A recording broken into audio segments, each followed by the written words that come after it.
नमस्कार दोस्तों, स्वागत है आपका मेरे चैनल में। दोस्तों एक बार आपको दिखाना चाहता हूँ। देख लिया, लेआउट वाली साइट पे लाया हूँ आपको दिखाने के लिए। बेसिकली हमने लेआउट पर यहाँ पे क्या है, हमारा फुटिंग की क्या खुदाई चल रही है, जैसे कॉलम की पूरी खुदाई देख लीजिए। और आपको दिखाना चाहता हूँ सबसे पहले स्ट्रक्चर बिल्डिंग। मैं बताना चाहता हूँ ये स्ट्रक्चर बिल्डिंग है। और यहाँ पे दो साइड से आपको डेड पॉइंटेड मिलेगा। एक साइड से ये वाली साइड डेड पॉइंट है, इस साइड से डेड पॉइंटेड होगा।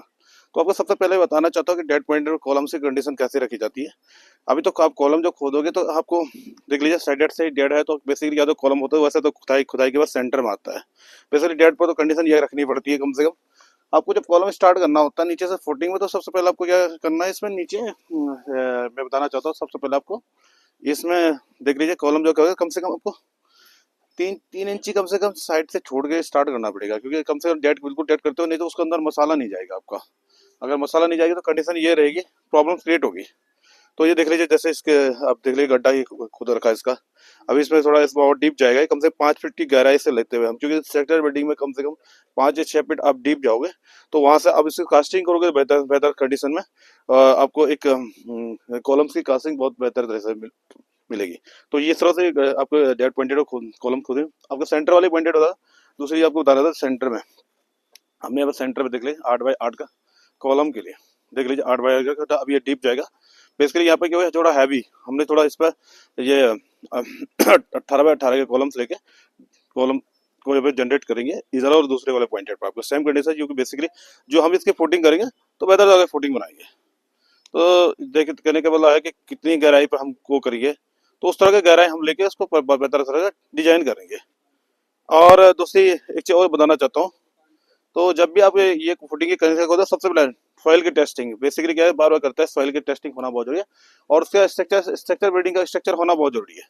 बहुत सारे लोग स्ट्रक्चर नहीं करते हैं, तो उसमें क्या होता है, आपको बेसिकली पता नहीं चलेगा सरिया कौन सा आपको कौन सा एमएम का है और कौन सा एमएम का नहीं है। तो उसकी बात आपको बताना चाहे, साथ में ये चीज बता दो, डीप खुदाई जब करोगे उसे प्रॉपर तरीके से सबसे पहले आपको पीसीसी करना पड़ेगा। पीसीसी कहने का मतलब है पीसीसी बहुत इंपॉर्टेंट होती है।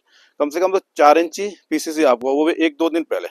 हार्ड के मसाला का क्वांटिटी सबसे पहले आपको जो इसमें मसाला अच्छी तरह से देना है। तो इस तरह से आपको बताना चाहता हूँ, जब भी आप काम वर्क करोगे दोस्तों, तो बेहतर तरह से आपको काम करने के लिए दूसरी बात की सॉइल टेस्टिंग की कंडीशन में बहुत अच्छी अपडेटिंग आती है। उसमें आपको ये मिलेगा कि आपकी सॉइल की बियरिंग कैपेसिटी कितनी है, कहने वाला कि कितनी न्यूटन पर कितना लोडेड पड़ता है, ये सब तो इम्पोर्टेंट चीज रहती है। तो इसलिए सॉइल की टेस्टिंग के बाद पूरा प्रॉपर तरीके से हम इसकी कास्टिंग हर कॉलम्स की कंडीशन देखी जाए, किस कॉलम पर कितना लोड आ रहा है, उस हिसाब से उस कॉलम की कास्टिंग होती है। और साथ में जब देखा कंडीशन देखी जाती है कि हाँ इस कंडीशन में इस कॉलम की कंडीशन क्या, इस कंडीशन में कॉलम क्या इसकी बियरिंग कैपेसिटी कम होती है, तो या तो राफ्टिंग से सिस्टम चलता है लो। तो ये 2 फ्लोर या 3 फ्लोर की बात है, 2 फ्लोर या 3 फ्लोर की बात करें तो उसमें चलेगा आपका राफ्टिंग पॉइंट चलेगा, क्योंकि बेसिकली राफ्ट करेगा पूरा राफ्ट जो पड़ेगा, अपना 1.5 फीट का एक जाला पड़ता है, जो आपका ग्राउंड लेवल पड़ता है पूरा जाला, तो पूरी कनेक्टिविटी करता है।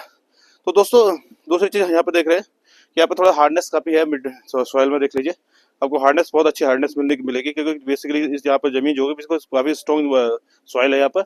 इसलिए यहाँ पे थोड़ा सा हम क्या है कि जो करेंगे, थोड़ा राफ्ट इसका यूजेस, राफ्ट हम जो करेंगे ग्राउंड लेवल राफ्ट का यूजेस करेंगे बेसिकली। तो इस तरह से यहाँ से कॉलम के जनरेट होगा। तो हम इस तरह से आपको साइड पे दिखाना चाहते हैं कि किस तरह से हम कोई भी वर्क करोगे तो किस तरह से आपको काम करना है।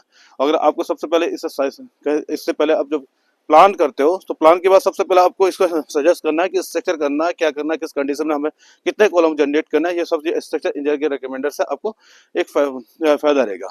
आने वाले 4 फ्यूचर 3 फ्लोर 4 फ्लोर जो भी बनाना, इस कंडीशन में आप बिल्कुल इस तरह से बनाओगे। धन्यवाद दोस्तों।